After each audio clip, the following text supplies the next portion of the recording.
Well, it was a bombshell. It was absolutely, you know, it's completely knocks you for six. You don't know what to think. I mean, we're 2 years into the diagnosis now, and I can only just about talk about it. It's being there and being able to understand that that person needs time. It's not a case of popping in and saying, oh, well, I've only got an hour, I've got to go somewhere else.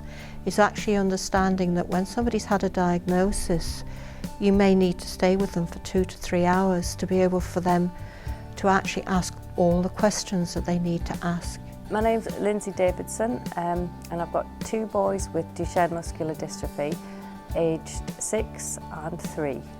Angus is quite a mischievous chappy, always into things he shouldn't be. Robert is, but I would say he was the more laid back of the 2, but together they are trouble. I mean, for me as a clinician, it makes a huge difference to have a team that I'm working with. It's the support that the families really appreciate. So we work closely with genetic specialty nurses, with physiotherapists. We have a care advisor. So it's the whole package that the family gets from us that I think they appreciate. So we try to triage things and make things appropriate so that people see the specialists that they really need to, but aren't bothered with appointments that aren't necessary. To have a multidisciplinary team is extremely important for the patient's well-being, to help them to remain as well as they can through the condition, to be able to come to us if they feel they're deteriorating, and that we can help them with other services that we get in touch with, whether that's heart and the cardiologist, or whether that's respiratory and the respiratory team. People with muscle wasting conditions often experience respiratory muscle weakness. Having mechanical support delivered by a ventilator in the home provides that support for them. So for those that are stable and managing their care at home, we might only see them on an annual basis. If somebody is new to treatment and requiring titration of their treatment and frequent monitoring, we might see them even on a weekly basis. Having respiratory muscle weakness and requiring breathing support is probably only one element of the patient's clinical condition, and it's absolutely critical in it to enable us to support the patient holistically that we tap into the other services and the expertise of the other teams. Physiotherapy is really important for both children and adults with any neuromuscular disease because the primary problem affects the muscles and how they work. And what a physiotherapist wants to do is to maximise the potential of a child, especially while they're growing and especially while the muscular dystrophy might be affecting their development, so that we can make sure they get the very best out of what they can do. I see myself as a link in the sense that when things start to deteriorate, to get in touch with the clinicians or the physiotherapist to say, I think this patient needs to actually speak with you, see you, and ask more questions about what they're doing now. The nurse might go out to see a newly diagnosed patient and the family might have a primary worry about some physical problem that the child is having. She would come back to us, we'd talk about it, I would get the history of the family, understand what their concerns are, and be able to go and address the problem that the family has much more quickly and much more efficiently than if we didn't have that communication between each other.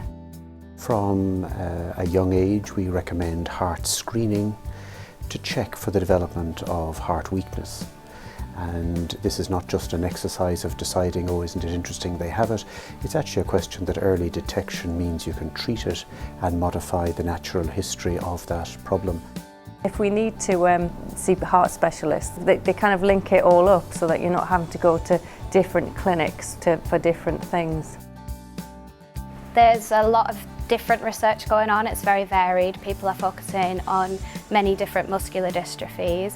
A prominent muscular dystrophy that we work on here is Duchenne muscular dystrophy, as that is the most common, but people do work on a vast assortment of muscular dystrophies, from congenital myasthenic syndromes right to limb-girdle muscular dystrophy. We all need to work together, and working together means that we're actually giving an extremely good service to those particular patients.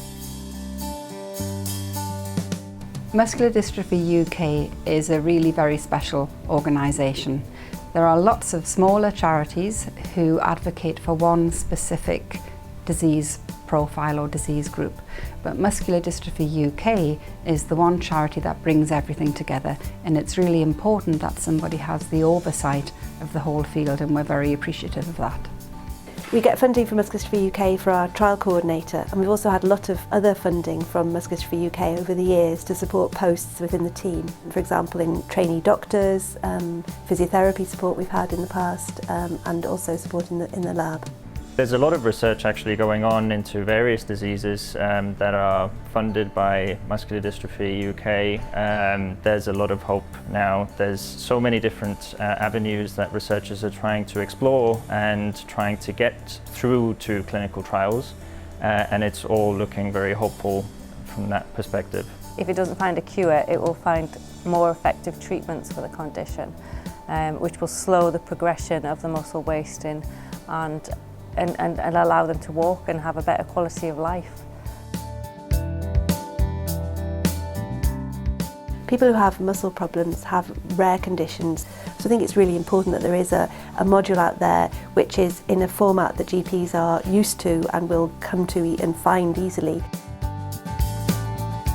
We're hoping that care plans will form a really useful point of communication for our patients. Because muscle conditions are rare, it means that when people get into hospital, often the doctors that they meet have never even heard of the condition that they've got, and certainly the nurses and on the ward, you couldn't expect them to know everything that we know about muscle conditions. So what we're trying to get across in care plans is the way that people should expect to be looked after when they present with a particular situation to hospital.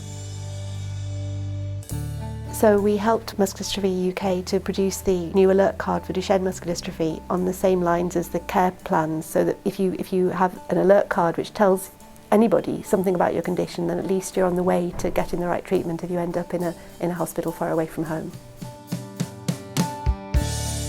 And there's a lot of information on their website. There's a new place where you can go, and it's called the Hub, and you can look, and there's all the services that you could need, and you can put in your postcode and you can find things that you need in your local area. It is what it says. It's the hub of all information neuromuscular, and it's just nice to know that there's somewhere you can go where there's other people who are using their service and have got the same barriers, the same issues when they're trying to just do everyday things really.